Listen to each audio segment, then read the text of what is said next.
right, I'm super excited to be up here with you all today. Flow has quickly become one of my favorite conferences to attend every year. Between this year and last year, it's an amazing combination of the MSP community and the automation community. I do want to give a quick heads up.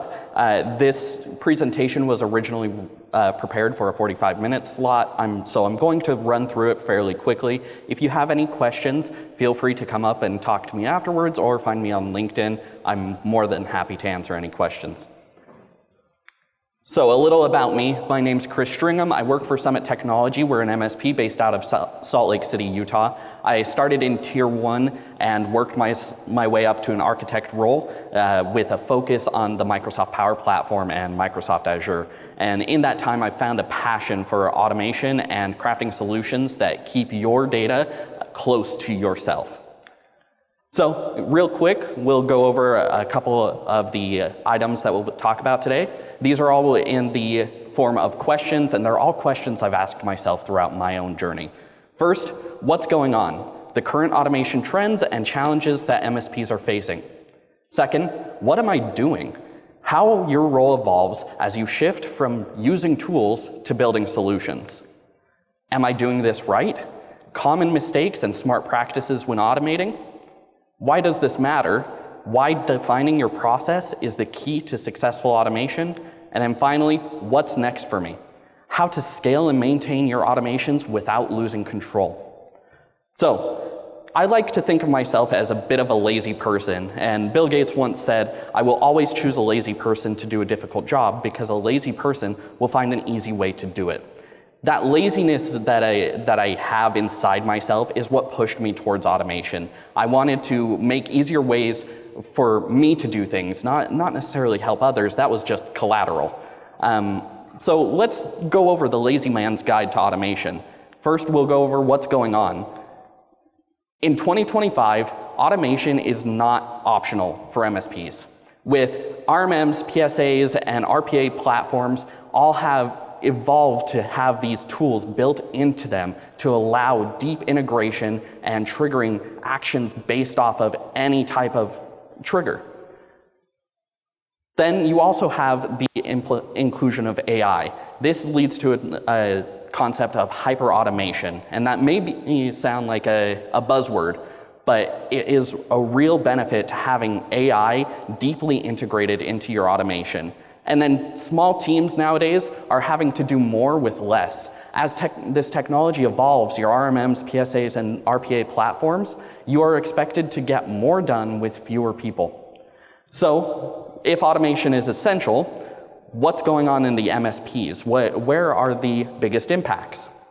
Right now, the obvious ones, and you've heard this over and over, ticket triage, dispatch, basic resolution. Automation shines the brightest in the most repetitive tasks, and these are some of the most mundane. Then you have things like patch management and routine maintenance. When you think about patching and maintenance, automation not only reduces errors, but it also frees up time for more complex tasks. Then you have user onboarding and offboarding, critical yet repetitive tasks. These need to be done in specific steps to ensure compliance with your customers' needs. Applying automation to these ensures that is done efficiently and consistency.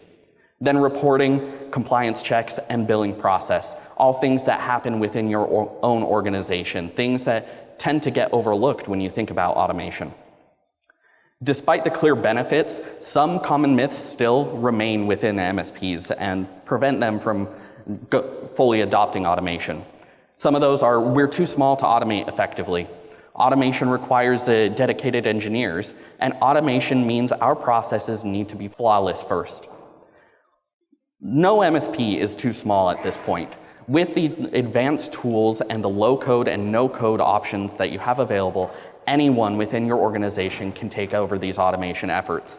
That covers both being too small and needing dedicated engineers. And while it's true you can't automate chaos, but aiming for perfection can delay meaningful progress. The key when automating is clarity. And oftentimes, when you automate, the process of automation itself can help surface necessary refinements in those processes. So with each of those misconceptions, let's in mind and knowledge of, they don't necessarily really apply anymore in the current landscape, let's take a look at how you have to change in order to embrace automation within your organization. What am I doing? As you shift from just using tools to crafting solutions, you find that they will begin to compound the value within your organization. You shift from a consumer to a builder mindset. When we only buy what the market has to offer, we inherit the same limitations as every other MSP. Shifting to a builder posture lets us turn platform features into proprietary capabilities, or things that your competition can't download and use themselves. That's a strategic difference between renting value and owning it. On that topic of owning your data, data residency is more than compliance, it's leverage. Controlling the path from input to insight means faster audits, clearer accountability, and future-proof foundation for things like AI, because I know we're all thinking about that. When the pipeline is yours, every optimization compounds in your favor. You also get to shift from just doing task execution to now solution architecture. Automation elevates your role instead and allows you to, instead of clicking through routines, design those routines and when they should appear. Architecting is about defining intent, the triggers, policies, fallbacks. So human time is spent on judgment, not repetition. Then finally, there's a few key foundations to sustainable automation. Sustainable automation is an iterative process. Small releases, tight feedback, quick refinement. With that loop, you gain major efficiencies. Every time you treat a flow as a living product and not a one-off script, you're able to implement, get feedback, and make changes much faster than any vendor ever could. So that mindset is the spark. Let's see how your role specifically elevates as that spark catches. As that spark catches, your impact within an organization begins to grow. You shift from an operator to an architect. Architecting starts with listening, though. You have to map the workflow, identify the bottlenecks, then outline the inputs, outputs, and guardrails.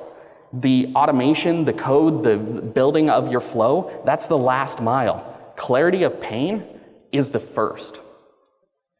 Then as an architect, you bridge two worlds. You have to be technical enough to shape a reliable flow and then articulate enough to frame its value. One conversation clarifies method. You'll go over the triggers, the connectors, the air paths, and then you might have the next conversation go over the impact, the time saved, the risk avoided. Mastering both of these narratives is essential to securing adoption and funding within your organization for automation. Third, governance. And we all like to pretend governance doesn't exist. If we could, we would all go out and just build things the way we wanted it to, but it exists for a reason. And having guardrails like connector policies, approval gates, and audit logs, those all belong in the blueprint of your automation, not bolted on later. Build them once, then every automation in the future inherits that safety by default. That's the only scalable route to allow for citizen-led development, getting people within your organization to start building automations themselves. Having those guardrails keeps everything in line. Then finally, measuring what matters. Your results must be observable. Pick small business meaningful metrics, queue time, first contact, resolution, or rework rate.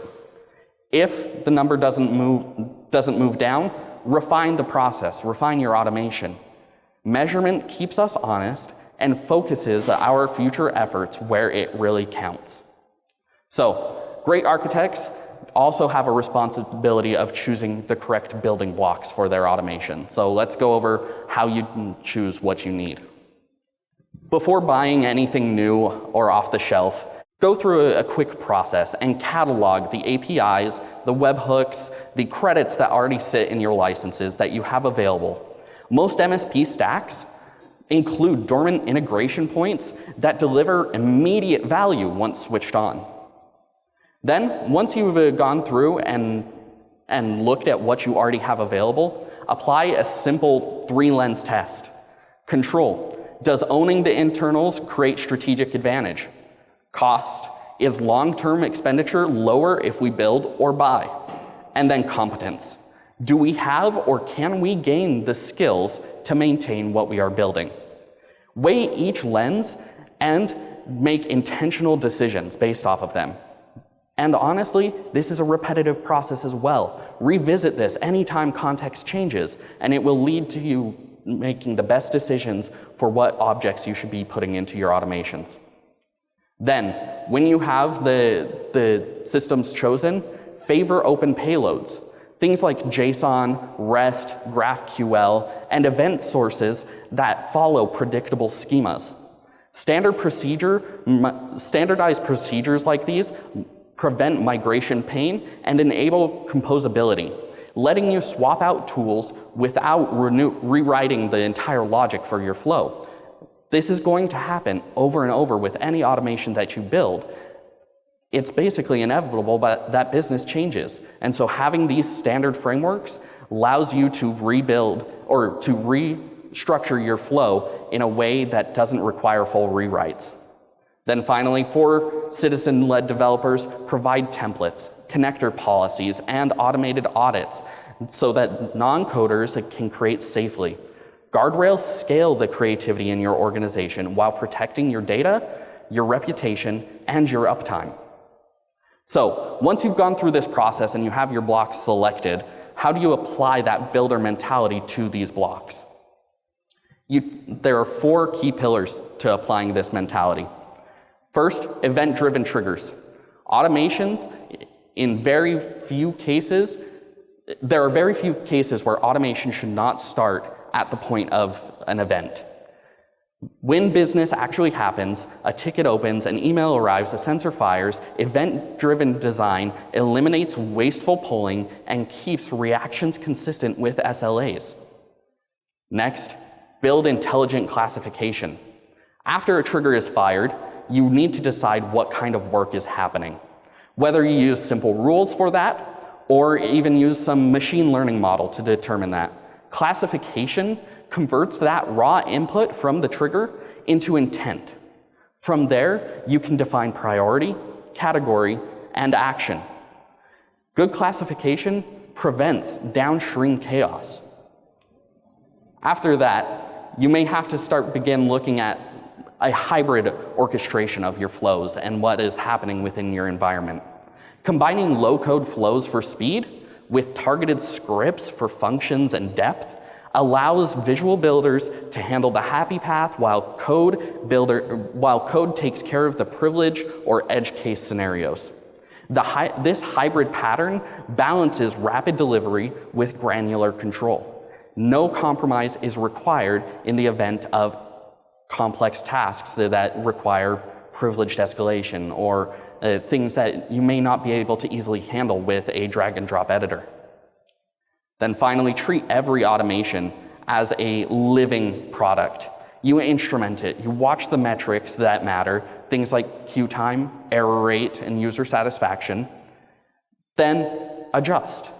Adopting a plan, do, check, act mentality makes it so if the numbers don't move in the right direction, you can go in, refine the triggers, tweak the classifiers, or reroute the orchestration to where it really needs to be going to make the most impact.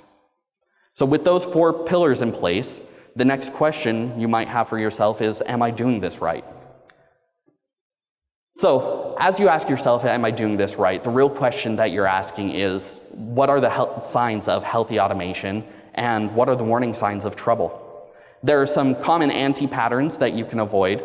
Things like brittle flows that hinge on single hard-coded IDs, orphan scripts that no one maintains anymore, and shadow automations that exist outside of your standard governance. All of these are red flags of a system that won't survive real-world change when it happens. Next, measure the impact.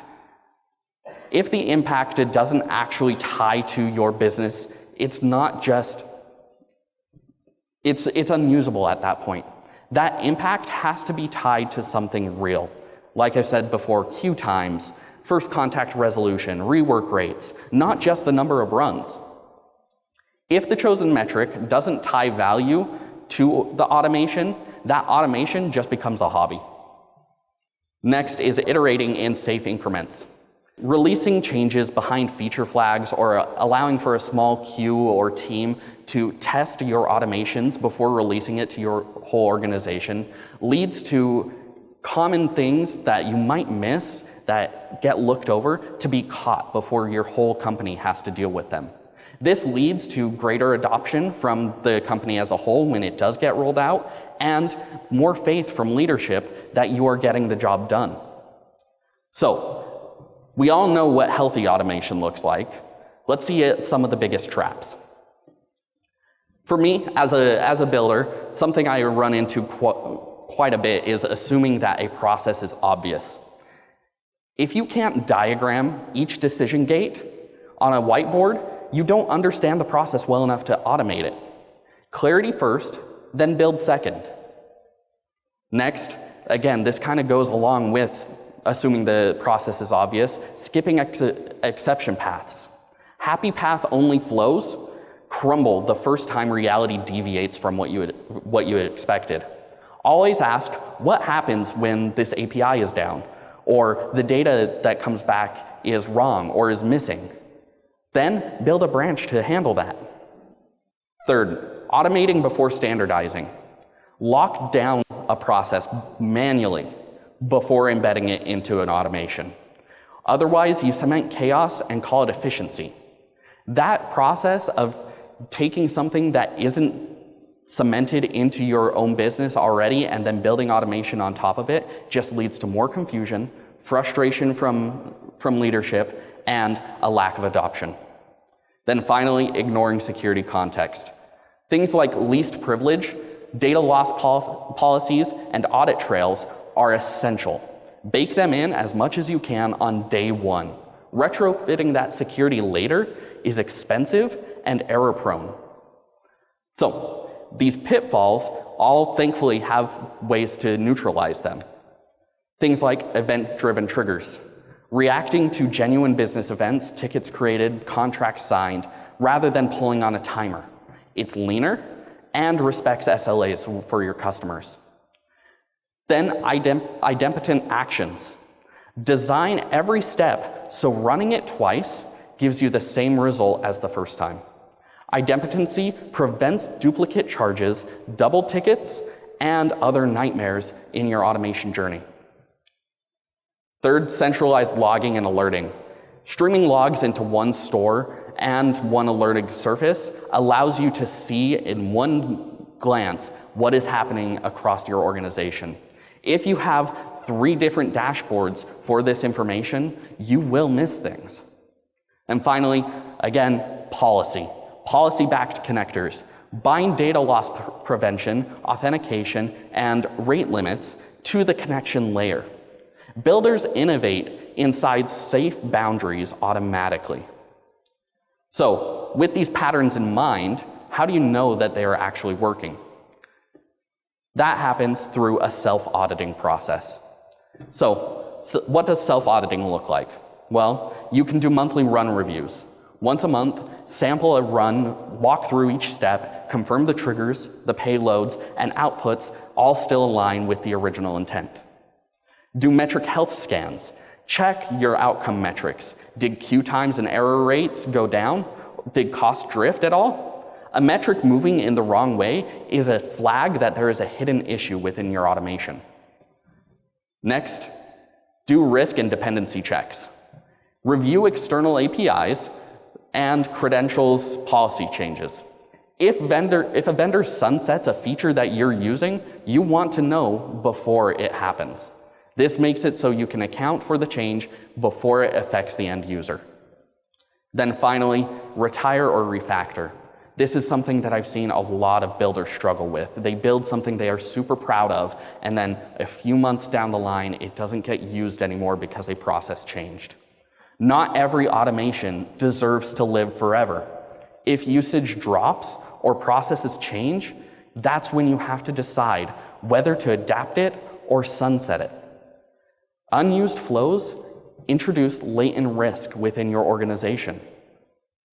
So, once you have adopted a self-audit discipline, the next thing you want to check is, why does this even matter? This is where you check to make sure that your process actually is existent. Having clarity reduces waste. When every step is explicit, we spot duplicate effort and dead time before you even start building your automation. Alignment allows you to create a documented process that ties to your automation, and you can connect that back to specific business goals. So we chase values, not vanity metrics that just make us look good.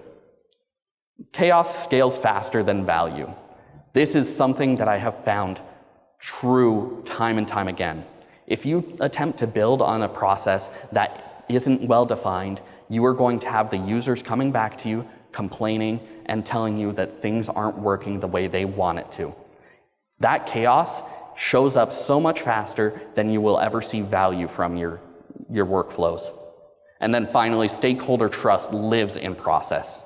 Executives sign off when they see a governed path from a trigger. That is essential to them. They're not just looking for flashy tech, they're looking for real-world outcomes. So, with process being the multiplier, what do you do next? Well, you map it. I'm not sure if any of you have heard of the SIPOC method before. SIPOC stands for supplier, input, process, output, customer. These are 5 boxes that you can throw up on a whiteboard to give instant context without drowning in minutia around your flow. Supplier is what is providing the data. Input is what is the data. Process, what happens to the data.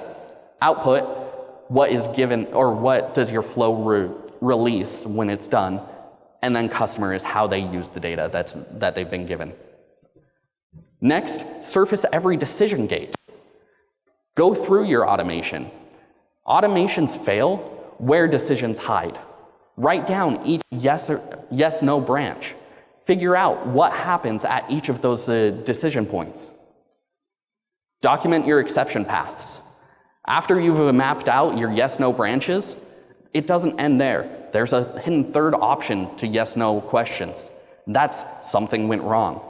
Happy path diagrams like this yes/no map can lie.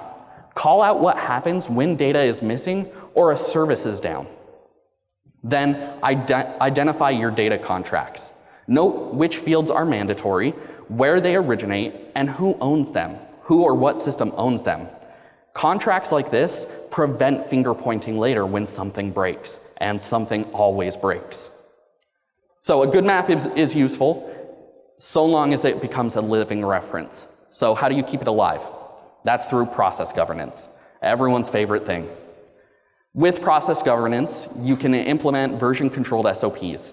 Storing process docs in the same repo or at least the same lifecycle as your automation allows you to update both places with one pull request. Tying KPIs to a process, not tools, means you are measuring what really matters. Measure the queue time of user onboarding, not the runtime of a flow. Tools may change, the process outcome should not. Third, schedule process reviews, quarterly or monthly walkthroughs to catch drift. When reality swerves away from the documented path, you want to know that that's happening. And then finally, maintain a risk register and document your escalation paths. List your known risks and who owns them. Escalation clarity speeds recovery when surprises hit, because they will always hit. So once you've gone through all of this, you need to know how to scale. So you'll ask, what's next for me? Building for scale, not size, means looking at your current load versus what your future load is. Designing flows to handle tomorrow's volume without rewrites leads to less work for you, further adoption from your organization and customers, and further trust from leadership. Implementing guardrails before that growth means implementing policies, role-based access, and connector limits first. That way, as you grow, your risk doesn't grow with you. Third, lifecycle ownership. Every automation should have an owner, a purpose statement, and an end-of-life plan. Any automation without stewardship will decay. Then finally, take a platform-oriented mindset. Treat your entire automation stack as a product. Version it, document it, and advertise its roadmap, whether that's to your customers or to your users internally. That way, you continue to have buy-in from all fronts, and you can continue to build the cool things that you want to. So, the first principle of scaling is scale is a design choice. There are 4 specific design levers that you can use to ensure that you are scaling without losing control. First, modular building blocks. Building small, single responsibility flows compose infinitely better than monolithic flows. Swapping out parts becomes easier, and you don't have to reboot the whole factory. Next, implementing unified telemetry and alerting. Aggregated logs and health signals all go into one pane. If you need 3 dashboards, you'll miss the incident. Next, policy as code. Store DLP rules and connector policies alongside your flow. That way, as you version, review, and roll back your changes, the policies get affected in the same way. And then lastly, cost visibility and budgets. Tag your automations with cost centers. Set up alerts that fire when runtime or API usage drifts. That way, you know if something is happening or you are approaching a budget. These design levers do amazing things, and the real benefit of them is when you put them into day-to-day practice. What does that look like? CI/CD for your flows. Using source control and pipeline deployment means no one edits prod on Friday after lunch. We've all been there where something breaks over the weekend and we have to call someone in to fix an emergency. Having CI/CD and having a defined process for how those changes happen mean you avoid those issues. Next, automated regression testing. Triggering test runs on every commit to your automation. This means you are validating payloads, permissions, and performance baselines with each commit. Third, dependency monitoring. Again, watch third-party APIs, SDK versions, and certificate expiries, things like that. Auto alert on them so you are able to address them and fix them before they break. Then finally, retirement and archival. Sunset your low-value automations. Then archive your logic and metrics so they can be audited in the future. Dead code, dead automations are silent risk. So, technology alone doesn't scale your culture. Culture is one of the biggest things to adoption of automation. I've seen 3 key roles within organizations that significantly impact the adoption of automation. Those are leaders. Leaders set direction, time, and budget. Their job is to keep strategy visible, remove blockers, and celebrate wins, even when they come from unexpected places. Builders, that's who we've been talking about this entire time. Builders turn repeatable pain into reusable workflows. They balance speed with sustainability, they document as they go, and aren't afraid to test early, break small things, and learn out loud. Then finally, and possibly the most important role within an organization when it comes to adopting automation, boosters. These are the people who use the automation every day. They give rapid feedback, they spread the word about how it affects their workflow. Their real power is cultural. When a booster goes out and explains how they use automation, they normalize the adoption and make the success of that automation contagious within your organization. All 3 of these roles rely on a common template. They need clear guardrails and outcome-based dashboards. That way, you have a shared playbook that keeps experiments safe and success measurable. So when leaders empower, builders innovate, and boosters amplify their success, automation shifts from just a project to your company's DNA. And that's where your automation will really shine, is once your organization adopts it into their DNA. So I think we're getting pretty close to time. So if there's any questions, we can go over them real quick, or you can talk to me after this session. I think we're basically there. So thank you all for being here today. I really appreciate the opportunity to speak to you all, and I look forward to talking to you later. Thanks so much, Chris. Big round of applause. Yeah, great content.